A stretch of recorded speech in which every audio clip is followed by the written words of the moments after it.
Hoje a gente inaugura e estreia esse quadro chamado Papo de Segunda. O nome, é claro, é proposital para a gente fazer uma provocação aqui sobre aquilo que acontece em Jacareí, né? Os comentários políticos, os principais acontecimentos políticos de Jacareí. E essa provocação do nome é exatamente porque muita gente não se interessa pelo dia a dia político da cidade e acha que conversar sobre política é um papo de segunda categoria. Então, também na segunda-feira, sai a ordem do dia da Câmara dos Vereadores em Jacareí. Então, aquilo que os vereadores comentarão, discutirão, votarão na quarta-feira, já é tornado público na segunda. Então, a gente já tem acesso, já pode comentar a respeito sobre a produção legislativa dos nossos vereadores em Jacareí. Então, essa é um pouco da intenção. Além disso, comentar os principais fatos políticos, aquilo que chamou um pouco mais de atenção na cidade nessa semana. E olha que a gente começa outubro, já considerando que faltam menos de 365 dias para as eleições, né? A eleição municipal está prevista em todo o Brasil para acontecer no dia 6 de outubro do ano que vem. Então nós temos menos de um ano até as eleições. Então comentar, discutir, saber aquilo que acontece da vida pública, da vida política da cidade, faltando um ano, ajuda que a gente forme conceito, que a gente forme opinião e fale um pouco mais, com mais propriedade daquilo que acontece na nossa cidade. E não é para menos que essa semana já começou com grandes fatos, né? Nós começamos a semana aí com o grande problema da coleta de lixo. Foi suspensa, né? Os servidores, os trabalhadores da Ambiental entraram em greve por falta de pagamento. E aí o grande comentário foi que a cidade amanheceu cheia de lixo. É claro, a gente sabe que estamos acostumados com o serviço, todo mundo recolhe da sua casa e coloca na rua, né? Todo mundo falou de jogar fora, mas a verdade é que não existe esse fora, a gente só tira de casa para que a coleta aconteça. E essa semana, na verdade, né, hoje já estamos aí nessa nova semana, isso não aconteceu, né? Nós tivemos essa paralisação e é claro, aqui tem que deixar reforçado de que houve um atraso do pagamento para os trabalhadores por parte da empresa. Claro, responsabilidade dessa empresa que é concessionada para coleta de lixo na cidade. Porém, o argumento da empresa é que houve um atraso no acerto com os funcionários por conta do atraso de 8,6 milhões que a prefeitura deixou de pagar para a empresa. Então, para deixar aqui um pouco mais claro para vocês, todos os meses a prefeitura faz um repasse para a empresa que faz a coleta de lixo. Ela tem uma série de itens que ela vai apresentar para a prefeitura e a prefeitura vai avaliar, vai fiscalizar. A prefeitura ela designa funcionários que atuam como fiscais desse contrato. E como fiscais desse contrato, a obrigação da prefeitura é dizer aquilo que ela está de acordo e o que ela não está de acordo na coleta daquele mês. Claro, a concessão da coleta de lixo é um contrato de longo prazo, mas a fiscalização tem que ser no dia a dia e a fiscalização dos serviços é feita mensalmente de acordo com o pagamento a ser feito.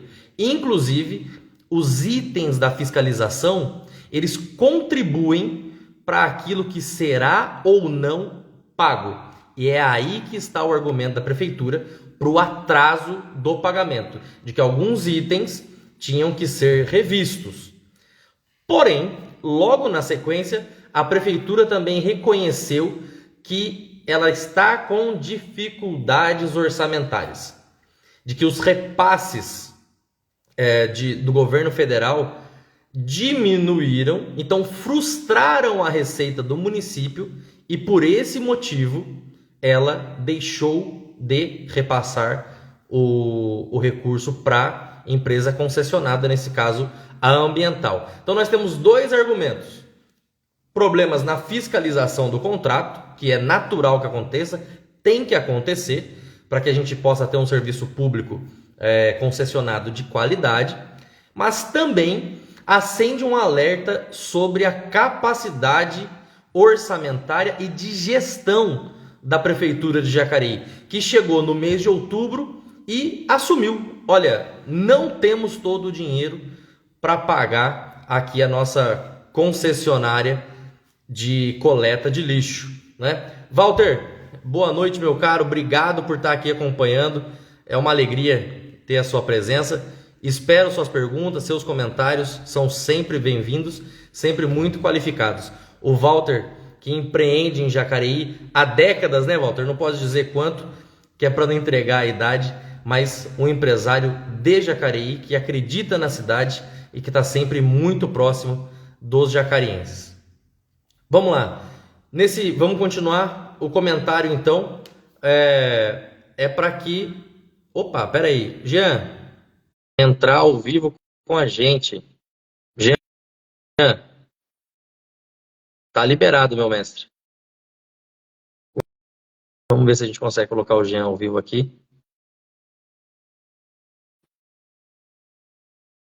Mestre, estou tentando. Talvez precise de coisa sua aí. Vamos lá.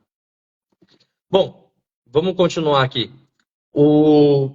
O alerta que acende para o mês de outubro é essa incapacidade do governo de arcar com as suas despesas, com aquilo que já é uma responsabilidade assumida contratualmente. E aí, jogar essa culpa para a queda de arrecadação, a queda dos repasses, é algo que nos deixa bastante preocupados. Ora, então o município não tem tesouro? O município não tem poupança? O município não tem de onde tirar dinheiro para poder pagar os seus devedores, os seus credores, né, a quem a prefeitura deve, especialmente num serviço que é cotidiano. Todos os dias tem limpeza, todos os dias tem varrição, todos os dias deveria ter capina, apesar de a gente ver que isso não é uma coisa muito corriqueira na cidade e sempre precisar, né, desse serviço de manutenção, e especialmente no caso do que aconteceu da coleta de lixo. Então, esse alerta de que a prefeitura está sem dinheiro para pagar a concessionária de lixo é um alerta sobre a má gestão financeira do município, sobre a saúde financeira do município. E aí isso levanta outros casos, né? Temos muitas informações que chegam até nós falando sobre a falta de remédio na farmácia municipal, sobre a falta de atendimento. Isso é uma coisa, né, repetida, de difícil solução, mas que nos últimos anos a gente percebe que não foi dada uma alternativa, uma solução para isso. E, especialmente, acende um alerta para os funcionários públicos.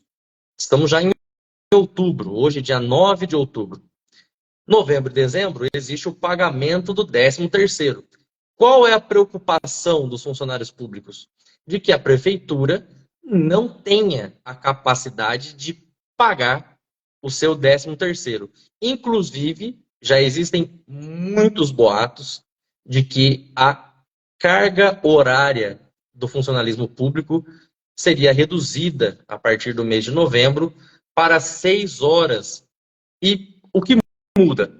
Além do aspecto estrutural, né, dos gastos cotidianos em repartições públicas, escolas, as próprias secretarias municipais no uso de água, energia, internet, itens de consumo e transporte, diesel, gasolina, esse tipo de coisa todo, entra o impacto de com a redução da carga horária de 8 para 6 horas, não existe mais a obrigatoriedade da cessão do benefício do vale-refeição. Então, a prefeitura consegue economizar, além de todo o aspecto estrutural, consegue economizar também no pagamento desse benefício, o que traria um alívio para a prefeitura de tentar cumprir, tentar pagar o 13º em dia de todos os seus funcionários. A gente sabe aí que são, né, quase 5 mil, se eu não me engano, quase 5 mil funcionários entre os da ativa e os aposentados para receber isso. Então, existe já esse boato e a gente espera que não se confirme, mas nós temos esse grande alerta sobre a saúde financeira da cidade. Isso é extremamente preocupante, porque estamos no mês 10, ainda temos o final de outubro, né, a segunda quinzena de outubro, nós temos novembro e dezembro a cumprir, além do 13º em 2 parcelas. Extremamente preocupante, um alerta muito grande de que a gestão pública em Jacareí não anda bem. A saúde financeira do município está preocupante. Um segundo ponto que eu queria comentar é que foi noticiado que... Opa, o Jean mandou aqui. Você acredita que o atual governo, que já definiu seu pré-candidato a prefeito e apontado o pai da ponte para seu sucessor, e com isso você acredita que haverá mudança no cenário público de Jacareí? Meu caro, quero comentar, é um dos pontos que eu deixei aqui. Vou comentar sobre a escolha do pré-candidato à sucessão do governo municipal. Mas antes eu quero comentar uma das matérias que surgiram aí nos últimos dias, que é a renovação da frota da Secretaria de Segurança. Foi noticiado que a Secretaria de Segurança teria adquirido novas viaturas, mas numa análise rápida foi verificado que não é aquisição, é locação. Então, as novas viaturas, e eu acredito especialmente que elas foram para a Romu, né, que é para as rondas municipais aí, não são viaturas próprias, não são adquiridas para o patrimônio público, e sim feito um novo contrato de locação para essas viaturas. E não só isso. As matérias dizem, a matéria do site da prefeitura, tá? Diz que são viaturas 0 quilômetro. Só que o próprio edital de locação argumenta que são veículos com até 20 mil quilômetros rodados, ou seja, não são viaturas locadas 0 quilômetro. Não são adquiridas, elas são locadas e não são 0 quilômetro. São viaturas com até 20 mil quilômetros rodados, ou seja, são seminovas. Então, todo mundo entende que é importante segurança na cidade, todo mundo quer ter a melhor sensação de segurança ao andar nas ruas. E a Guarda Municipal contribui muito nisso. Mas precisa colocar uma matéria no site da prefeitura, divulgar de que a Secretaria de Segurança está comprando viaturas 0 quilômetro e, na verdade, ela está locando viaturas seminovas, completamente desnecessário. A viatura estar na rua com efetivo, com o guarda, bem equipado, bem remunerado, é muito mais importante do que dizer que é comprado 0 e, na verdade, é locado seminovo. Então, eu acho desnecessário e acende outro alerta, a transparência em Jacareí. Isso não é uma informação clara. A informação que está no site da prefeitura não é clara. Ela falseia, ela entra por meandros que a gente esperava não acontecer na gestão do nosso município, né? Então, é um item que nos acende alertas importantíssimos. Tiago, vamos lá, o Tiago mandou uma pergunta aqui. Cara, qual a sua opinião sobre as mortes de capivaras na orla do Rio Paraíba, aqui na Major Acácio e na Mário Covas. Olha, eu vi somente as fotos que foram colocadas na internet e eu não consigo afirmar, logo de cara, quais são os motivos, né, dessas mortes. Mas, em alguns casos, como por exemplo o da Avenida Mário Covas, eu acredito que pode ter acontecido atropelamento. Tá? Mas aqui é a opinião de quem viu as fotos e acompanhou alguns comentários. Né? Fizeram até piada no Jacaré Zoiudo de que as capivaras, de que a avenida era tão inútil que era possível as capivaras dormirem no meio da pista. Mas elas não estavam dormindo, estavam mortas, né? Eu acredito que aí talvez tenha acontecido uma sequência de atropelamentos e morte. Talvez tenha acontecido o mesmo na Major Acácio. A Major Acácio é uma via de muito movimento, sempre tem capivara e não é a primeira vez, né? Se tiver acontecido o caso de atropelamento e morte de capivara, não seria a primeira vez. Né? Outro caso, algo que o Jean colocou e que aconteceu essa semana, que chamou a atenção no meio político de Jacareí, que é a escolha do pré-candidato do governo, o secretário o supersecretário, né, de Governo e Planejamento, o Celso Florencio. O Isaías anunciou nas suas mídias de que o pré-candidato do governo é o Celso Florencio. Não é uma novidade, né?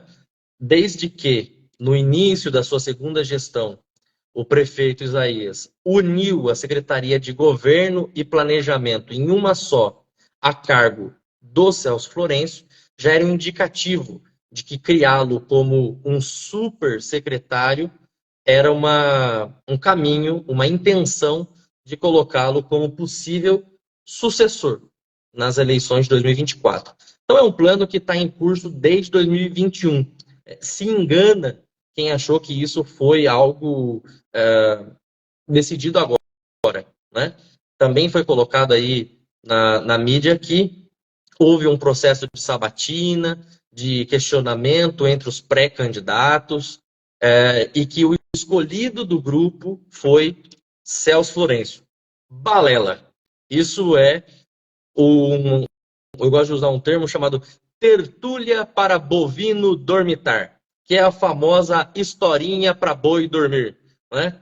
Isso não foi decidido em grupo, isso está definido pelo prefeito desde as eleições de 2020. Antes ele já tinha isso em mente, só começou a colocar o plano em prática a partir de 21, e agora a gente chega um ano antes, e vejam, até a data do anúncio do pré-candidato foi planejada.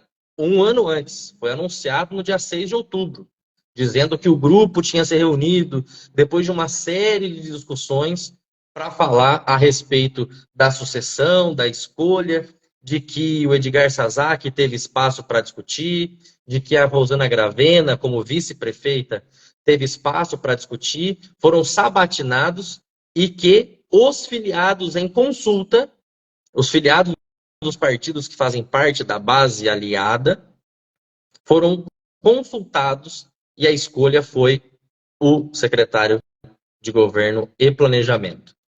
O primeiro passo foi que o Edgar Sazak, como estava como secretário de Segurança, ele é vereador eleito, né, já foi vice-prefeito no primeiro mandato, ele passou de vice-prefeito para vereador, voltou à Câmara, né, se eu não me engano é o terceiro mandato do Edgar, gosto muito do Edgar, o respeito, é um bom político da nossa cidade, um cara sério, e o Edgar abriu mão de participar do processo e decidiu que voltaria a disputar uma cadeira na Câmara. Nada mais legítimo, já é vereador, né? Porém, a gente tem que considerar também o histórico do Edgar. Ele já veio numa parceria em 2016, era vereador, emprestou seu crédito político para a chapa como vice-prefeito, o grupo foi eleito, o grupo do qual eu fiz parte, participei disso, ajudei. e foi vice-prefeito por 4 anos. Por questões de arranjo, né, de bastidores de articulação política, o Edgar abriu mão de ser novamente vice-prefeito, que era completamente legítimo, e voltou para a Câmara. Foi muito bom, porque o Edgar, um político experiente, tentou dar ali uma orientação para os vários vereadores de primeiro mandato que comporam e que compõem, né, a base aliada. E nos últimos meses estava como secretário de infraestrutura. E aí, nesse processo, durante esse período, a Edgar abre mão de concorrer. Eu acredito que seria um nome natural e um nome forte para concorrer na sucessão do Isaías. Acredito, inclusive, que seria um candidato muito mais competitivo. Mas respeito à escolha do Edgar, né? Quem sou eu para dizer o que ele tem que fazer? Mas acho que não foi a melhor escolha. Enfim. E depois temos também a vice-prefeita, está no mandato, ganhou a eleição em 2020 como vice-prefeita, a doutora Rosana Gravena, também gosto muito dela. Acredito que é uma médica que gosta de gente, que gosta do poder público, e o poder público precisa de pessoas vocacionadas nesse sentido, né? Então, a doutora Rosana também participou desse processo, e a gente pode pensar o seguinte: quem é vice em um mandato, ou seja, pode buscar a reeleição, é naturalmente o sucessor. Mas, na mente do nosso alcaide, não é assim que acontece, e foi assim que foi organizado para não sê-lo, né? E aí, então, a doutora Rosana Gravena não é a escolhida para concorrer à sucessão do Paço Municipal em Jacareí. Dito tudo isso, a gente chega à opção do Celso, que é o secretário. E o primeiro ponto que eu quero destacar aqui é o seguinte: o prefeito Isaías argumentou várias e várias vezes, isso eu ouvi dele, de que o secretário da pasta tem que ser alguém da área, tem que ser alguém respeitado na área, com formação acadêmica na área. E aí, para o segundo mandato, que se iniciou em 2021, ele fundiu a Secretaria de Governo com a de Planejamento. O Celso é economista com o doutorado em Administração Pública. Mas de planejamento urbano ele entende bolhufas, né? Foi aprender a partir daquilo que ele exerceu no cargo como secretário. Então, assim, qual é o critério? O critério para a escolha dele como um super secretário, foi o critério técnico? Ora, mas ele não tem formação na área. Não é arquiteto, não é engenheiro, ou até como eu me incluo, não é geógrafo, que estuda urbanismo há uma década. O que mudou? De repente virou um gênio? Então, é melhor a gente se atentar aos fatos. Isso já aconteceu na virada de 2020 para 2021. O critério técnico parou de existir e entrou o critério político. Ele queria o Celso supersecretário e ele, querendo o Celso como supersecretário, ele assim o fez. Uniu duas secretarias. Além disso, tinha todo o pacote de obras do CAF. E o pacote de obras do CAF incluía a Secretaria de Governo, Infraestrutura e Planejamento. Então, para poder colocar no Celso o nome de o pai do CAF, o pai das obras da cidade, o pai da nova ponte, foi feita essa opção por fundir as secretarias. E nós vemos que o critério técnico para a escolha dos secretários nessa segunda gestão do governo Isaías ficou para trás. Como, por exemplo, o novo secretário de Infraestrutura é um técnico em eletrônica.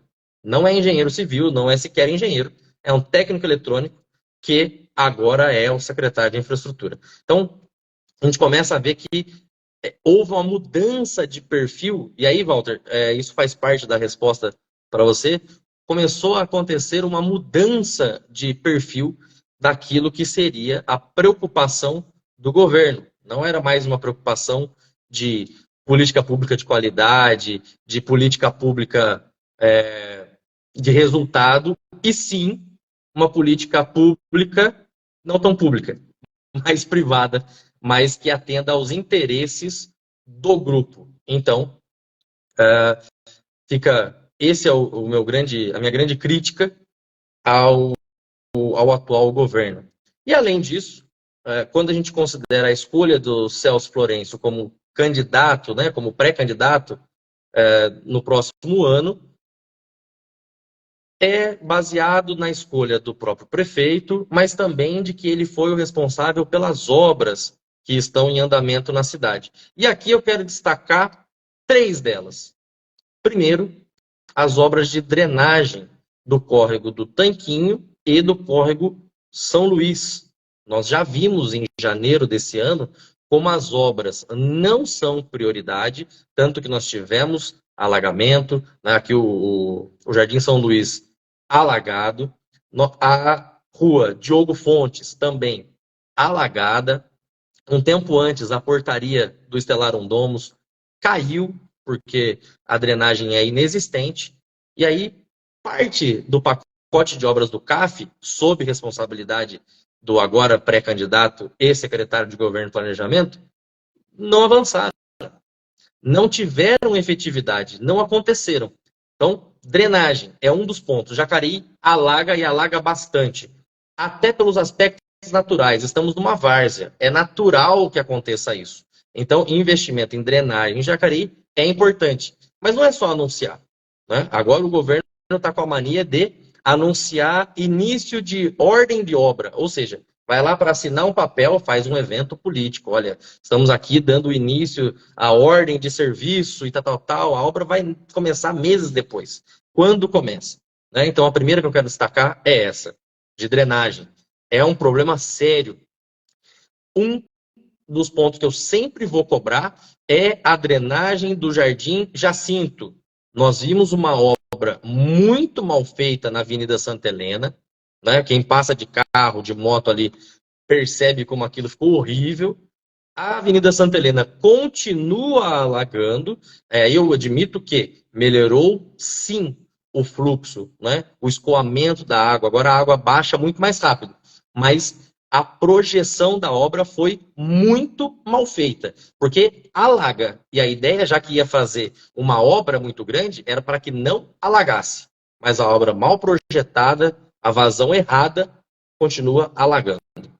E o ponto que aí me afeta muito diretamente, que é uma questão ali de promessa não cumprida, é a drenagem do Jardim Jacinto. O Jardim Jacinto continua alagando. A promessa do prefeito é: vamos fazer a elevatória de esgoto e depois faremos a drenagem. Fez a drenagem no Independência e não avançou a drenagem no Jardim Jacinto, mesmo depois de concluída a estação elevatória de esgoto. Então, promessa não cumprida. Não adianta ficar prometendo novas obras, como prometeu a do São Luís e a do Tanquinho, se não cumpriu as promessas anteriores. Ora, se prometeu para o primeiro mandato a drenagem do Jardim Jacinto, que inclui, né, o São João, Independência, e não cumpriu, por que deixou de ser uma prioridade, uma promessa não cumprida, e foi prometer outras duas, na mesma região oeste, como o Thiago está aqui destacando? Por quê? Por que um bairro perde relevância em relação a outros? Então, assim, é falta de compromisso. Não fez porque não quis. A segunda obra que eu quero destacar é a duplicação, e até porque está vinculada um pouco com a obra de drenagem do Córrego São Luís e do Tanquinho, é a duplicação da Humberto de Alencar Castelo Branco. Uma obra que está atrasadíssima, né, muito demorada. Foi feita a rotatória em frente ali à entrada do Terras da Conceição e também foi feita a duplicação. Porém, já no onde se passa o córrego do Tanquinho, os afluentes São Luís e Tanquinho, precisa fazer o rebaixamento da calha para isso ser encaminhado até o rio, para melhorar o sistema de drenagem. E essa obra também está ali infinita, parece obra da Basílica, que não acaba nunca, né? E isso já acabou, já reduziu a duplicação da Castelo Branco, porque continua sendo feita o sentido bairro Dutra por uma faixa só. Porque a obra da drenagem, que deveria estar já entregue no primeiro mandato, continua atrapalhando o andamento, né, a duplicação da Castelo Branco. E o terceiro item é a vergonha do viaduto feito sobre a Castelo Branco. Então, nós estamos aqui só na sequência e eu levantei 3 pontos da região oeste, região onde eu cresci, região onde eu moro. Né? Aquele viaduto, nós não precisamos falar da vergonha. Acho que todo mundo reconhece que aquilo é uma vergonha, é um erro, né? É um erro muito mal projetado, muito mal executado e que está ali também comendo a duplicação da Castelo Branco. O projeto original era uma outra rotatória, tal qual a da entrada do Terras da Conceição. E aí o prefeito foi para a rádio dizendo, olha, não cabe, não cabe. E aí o nosso amigo Rogério Lemos postou, inclusive em vídeo, com imagem, com explicação, no Jacaré Zoiudo, como cabe. Onde hoje é aquele viaduto mal feito, que ficou conhecido como a Passarela do Zazá, caberia muito bem uma rotatória, seria muito mais simples, muito mais barato, mesmo que tivesse que gastar com o rebaixamento da tubulação de gás que passa ali de uma das empresas, que agora não sei se é da Down ou se é da Heineken, mas passa uma tubulação de gás por ali. Seria muito mais fácil adequar isso do que fazer aquele viaduto que, se eu não me engano, está mais de 6 milhões, já passou muito do valor, além de ser bota casaco, tira casaco, né? Tinha uma curva, quebrou a curva, agora está retificando. Antes o prefeito falava que não era para a gente se preocupar, porque passaria tranquilamente caminhão ali. Aí agora ele já fala, olha, por que vocês estão se preocupando? Ali não é rota de caminhão, não é rota de ônibus, não precisa passar. Então, qual é a verdadeira fala, qual é a verdadeira intenção, né? Então, levantar esses 3 pontos que drenagem, duplicação da Castelo Branco e o viaduto são obras financiadas pelo CAF, pelo empréstimo, né, que a prefeitura pegou pelo CAF e que foi, né, sob a batuta do supersecretário de Governo e Planejamento. Então, para a gente ficar atento que é o pai da ponte, é também o pai do viaduto da passarela do Zazá. É o pai do CAF? Mas também é o pai das obras de drenagem da cidade que não saem, não ficam prontas. Então, a gente tem que entender como que isso afeta na vida política da cidade, como isso no dia a dia nos afeta, né? Eu acredito que de alarde político que aconteceu na cidade é isso. E aí eu queria também levantar um ponto que é o seguinte: na outra semana nós tivemos aí o supersecretário Celso Florencio na comissão de obras da Câmara para poder explicar essas mudanças do viaduto, por que era uma obra remendada, refeita e tal. E a explicação, a partir dali, teve um resultado muito importante da reunião. Foi pedido pelo vereador, o Dr. Rodrigo Salomão, que se abra uma SEI, né? A Comissão Especial de Inquérito, que é uma das formas legais do legislativo, dos vereadores investigarem o executivo. Então foi pedida a abertura da SEI do viaduto da Humberto Lencar Castelo Branco, que é a ligação aí da nova Avenida Mário Covas, da Terceira Ponte, da tão famosa, esperada, famigerada Terceira Ponte. Então esse é um ponto muito importante. Nós temos que ficar de olho, acompanhar, fiscalizar aquilo que será produzido de investigação na SEI da Terceira Ponte. É um item importantíssimo que vai acontecer nos próximos meses, com certeza, na Câmara Municipal, com a ajuda do Ministério Público, e creio que os órgãos competentes interessados aí, talvez o CREA, talvez a Associação de Engenheiros e Arquitetos, participe como voz ativa, como voz qualificada para investigar se houve erro, se houve algum problema técnico, além daquilo que a gente vê e acredita que, ó, putz, que merda que ficou isso aqui, né? Mas para poder avaliar, tintim por tintim, aquilo que aconteceu na obra da terceira ponte não, mas do viaduto sobre a Humberto de Alencar Castelo Branco. E, além disso, nós tivemos a vereadora Sônia Patas colocando um projeto de lei para proibir a comercialização de canudos plásticos e tal. Isso já é uma onda que aconteceu por todo o mundo, né, que tem muitos lugares que não, não funcionou, mas tem também bastante canudo de papel, aquela coisa toda. E o caso é, eu não acredito nesse tipo de medida política, de que vem de cima para baixo, que é uma norma, né, que o legislador, que o vereador coloque, e a partir daí a consciência das pessoas, como num passe de mágica, passe a considerar que isso é importante. Primeiro, eu sou completamente contra esse projeto, por causa dessa lógica. É a lógica errada. Vir de cima para baixo não funciona. Não é imposição, não serve.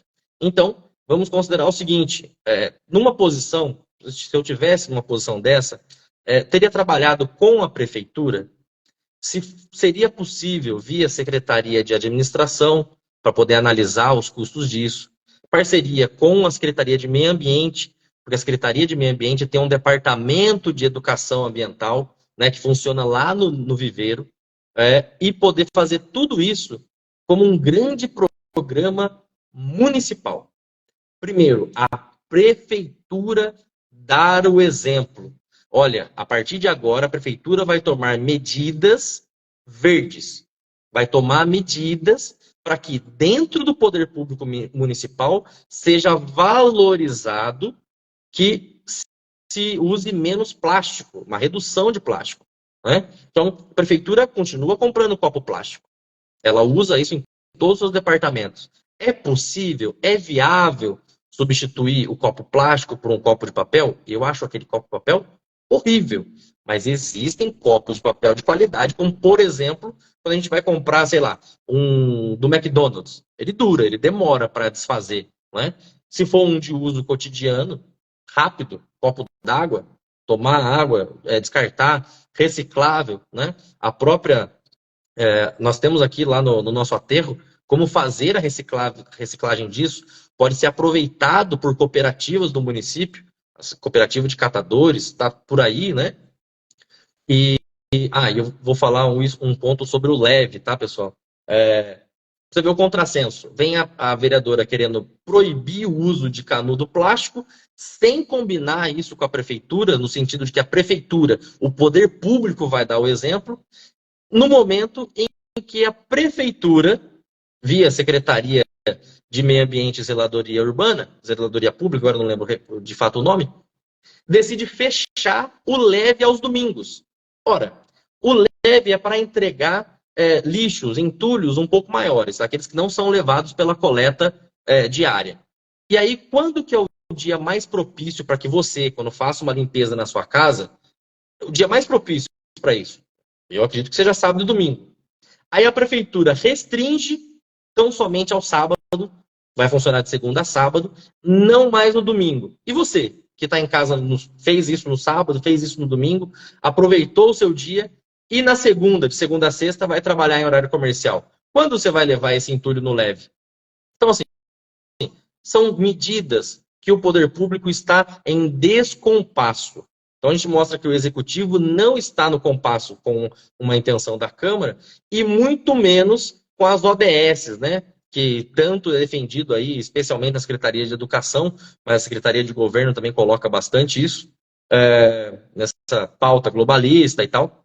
Mas não quer proibir o canudo plástico, mas continua comprando copo plástico e fecha o local de entrega voluntária aos domingos, que é uma data muito propícia para você, cidadão, você, morador, levar aquilo que você tirou da sua casa. Então, problemático, né? E para voltar nesse aspecto da proibição dos canudos plásticos, depois de fazer esse exemplo do poder público, aí sim eu poderia buscar o comércio, buscar uma associação comercial, combinar, falar, olha, vamos passar a fazer isso com uma parceria, colocar isso no comércio, na rua, começar a colocar essa pauta verde como um programa municipal, né? Não uma lei que proíbe canudinho e, a partir disso, a consciência das pessoas para reciclagem, para o consumo do plástico, será formada automaticamente. Não. Para mim, o poder público tem que, primeiro, dar o exemplo. Se ele quer que isso aconteça, tem que encaminhar isso internamente e, logo na sequência, colocar isso para ser discutido na sociedade organizada e bem o efeito da pedra na água, sabe, gente? A pedra no lago é uma pedrinha que vai criando uma onda, criando uma onda, criando uma onda. Isso leva tempo, isso precisa gastar tempo para conversar com a sociedade.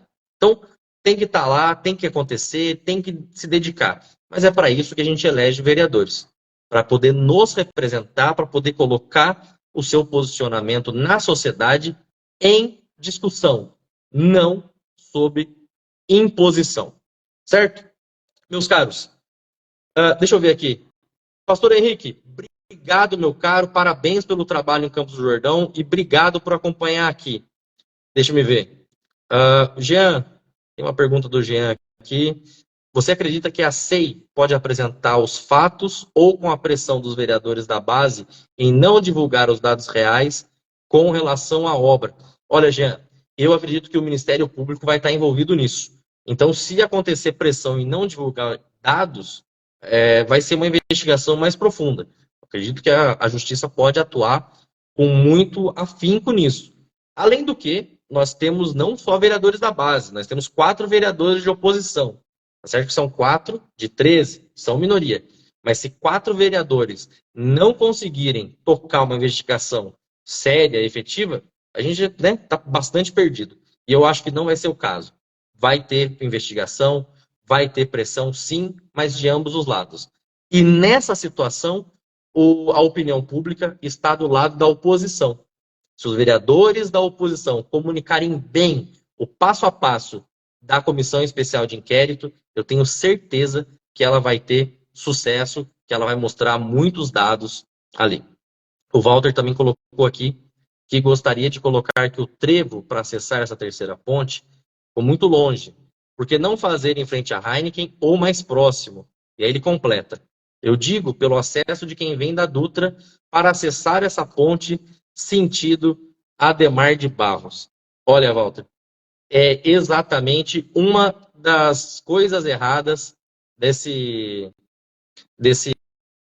projeto. O projeto original era uma rotatória, ou seja, a rotatória facilitaria o acesso do trabalho, sentido Ademar de Barros, como também facilitaria quem viesse pela nova avenida, pela ponte Mário Covas, e fosse acessar Heineken ou a região oeste da cidade. Ou seja, é erro sobre erro. O projeto original era um projeto bom. Se precisasse de pequenas adaptações na obra, ótimo, normal, acontece. Mas não uma intervenção tão grande como fazer a porcaria de um viaduto, né? A famosa passarela do Zazá. Mas isso é a ideia meia boca que o governo tem de que são os gênios da gestão pública e, nesse caso, da engenharia. Então, de solução meia boca, a gente está cansado, né? O professor Wagner colocou aqui. Engraçado que a vereadora fez um vídeo falando mal do chip plástico com um copo de café na mão e um copo plástico. É isso, professor. É exatamente esse tipo de coisa que o poder público tem que primeiro dar o exemplo. Ora, se a própria Câmara, onde a vereadora compõe o corpo, né, são 13 vereadores, tem uma mesa diretora, claro, mas se surge a sugestão do vereador em articulação com o presidente, com o diretor da Câmara, por que a própria Câmara não passa a utilizar copos de papel? E coloca isso. Quais foram os resultados? Né? Quantas toneladas foram para a reciclagem? Qual foi o custo? E o copo de papel, gente, ele é um pouco mais caro. Só que se a gente começar a alimentar um ecossistema de reciclagem, a própria Câmara pode comprar de onde se recicla. E no tempo, isso se reduz. Né? Então, o primeiro é o exemplo. Depois é a lei. Eu acho que um projeto desse seria muito interessante se fosse discutido com a sociedade. Né? Levar isso para as escolas, né? A Secretaria de Educação coloca tanto as ODS, né? Então, são aí o desenvolvimento sustentável, e vem uma lei dessa por imposição na Câmara. Eu acho que isso não é bom. Não pode ser imposto, tem que ser discutido, tem que ser apresentado com calma e com discussão na sociedade, com exemplo do poder público. Vamos lá. O Jean comentou, ela já havia apresentado esse pré-projeto em 2018, mas os vereadores fizeram com que ela retirasse. Pois é, e não é a primeira vez, né? Essa vereadora apresentou um projeto, que agora eu não me recordo qual, eu vou pesquisar e trago isso para vocês depois. Ela apresentou um projeto, foi aprovado.